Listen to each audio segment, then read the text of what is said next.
మరో breaking news చూస్తున్నాం. సిద్దిపేట జిల్లా ఎర్రబెల్లి ఫామ్ హౌస్ లో బీఆర్ఎస్ అధినేత కేసీఆర్ పూజలు చేశారు. వేద పండితుల సమక్షంలో ఆయన మహాయాగం చేపట్టారు. ఉదయం 4 గంటల నుంచి కేసీఆర్ వ్యవసాయ క్షేత్రంలో వేద పండితులతో యాగం చేపట్టారు. పూజలో కేటీఆర్, కవిత, హరీష్ రావు పాల్గొన్నారు. ఇదే ఫామ్ హౌస్ లో కేసీఆర్ 2016లో మహారాజశ్యామల యాగం చేశారు.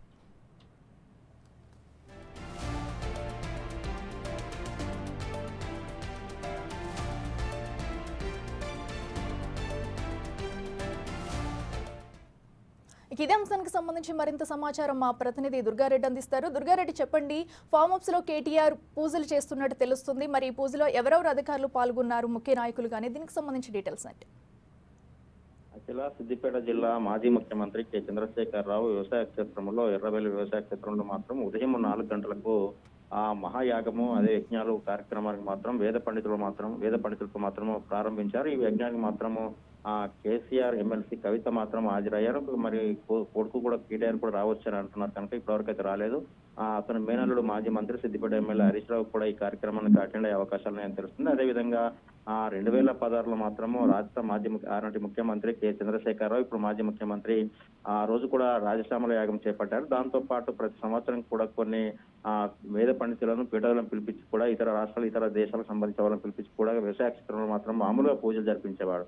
కానీ ఈ రోజు మాత్రం ఉదయం 4 గంటలకు మాత్రమే ఈ పూజా కార్యక్రమాలు మొదలయ్యాయి. ఈ రోజు మాత్రము యజ్ఞము తర్వాత యాగంతో పాటు నవగ్రహ పూజ కార్యక్రమం కూడా కొనసాగుతుందని కొంత సమాచారం అయితే మనకు రావడం జరిగింది. దీంతో పాటు ఎమ్మెల్సీ కవిత ఈ కార్యక్రమానికి హాజరయ్యారు. మిగతా మాత్రం ఎమ్మెల్యేలు కానీ లేకుంటే ఇతర ఎంపీలు, మాజీ బీఆర్ఎస్ నేతలు కూడా హాజరయ్యే అవకాశాలు అయితే కనిపిస్తున్నాయి. అఖిల దీంతో పాటు 20 వ్యవసాయ క్షేత్రానికి మాత్రము మీడియా మాత్రం లోపలికి అనుమతి లేదు కనుక బయటనే వేచి ఉండాల్సిందని చెప్తున్నారు. అతను మాత్రము కుటుంబ సభ్యులు మాత్రము ఆహ్వానించినట్లు కొంత సమాచారం అయితే రావడం జరుగుతుంది.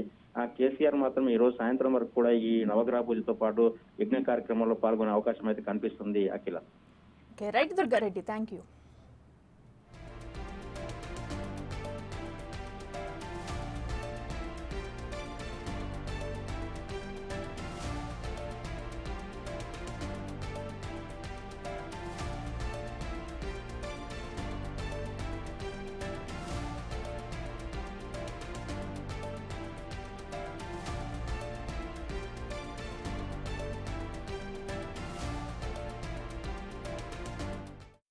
కేసీఆర్ గారు ఫామ్ హౌస్ లో మహాయాగం చేపట్టారు. ఇక దీనిపై మనతో మాట్లాడేందుకు కాలభైరవ ఉపాసకులు వాడాల కోటేశ్వర శర్మ గారు మనతో ఫోన్ లైన్ లో అందుబాటులో ఉన్నారు.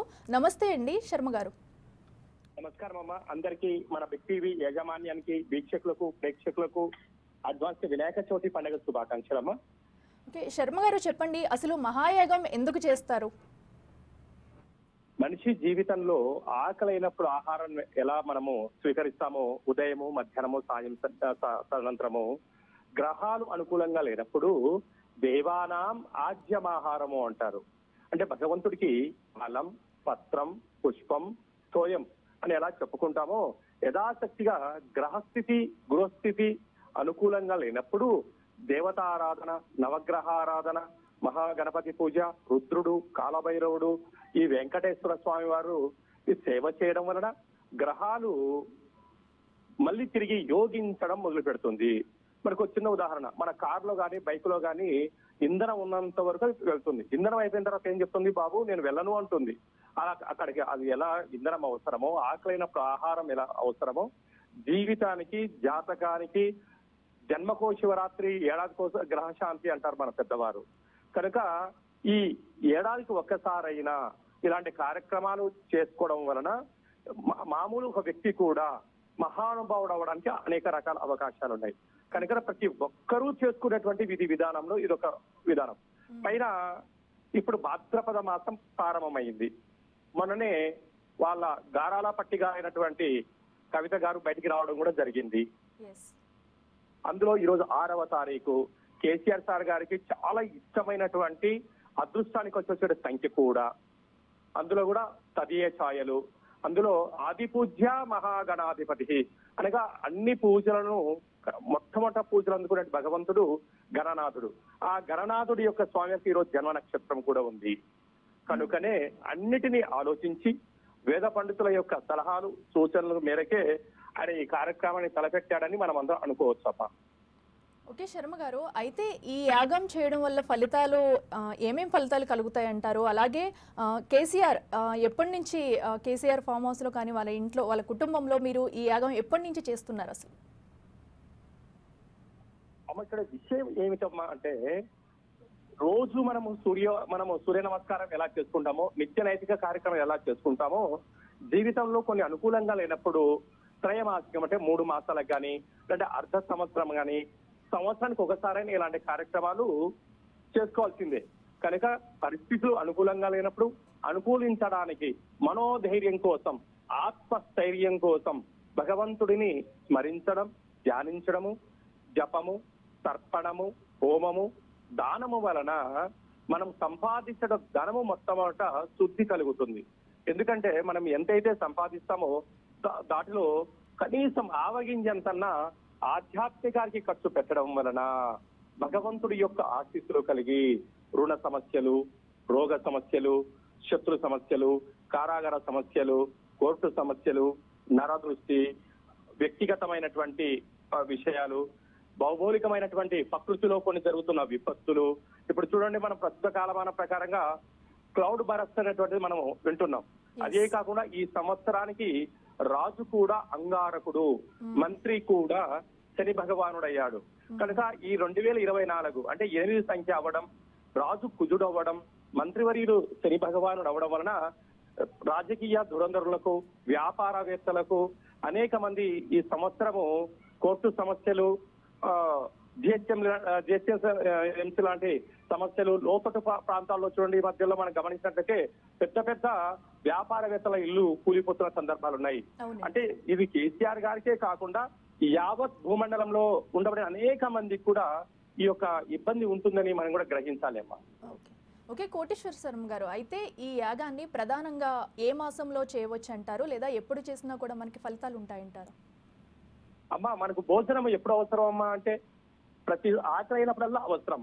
ఔషధం ఎప్పుడు అవసరము అంటే వ్యాధి వచ్చినప్పుడు శరీరాన్ని నయం చేసుకోవడానికి మనం ఔషధాన్ని తీసుకుంటాం. గ్రహాలు అనుకూలంగా లేనప్పుడు చేసేటువంటి ప్రతిరోజు కూడా భగవంతుడికి మంచి రోజే. కాకపోతే ఇప్పుడు ప్రస్తుత కాలమాన ప్రకారంగా మనకు వినాయక నవరాత్రులు జరుగుతున్నాయి.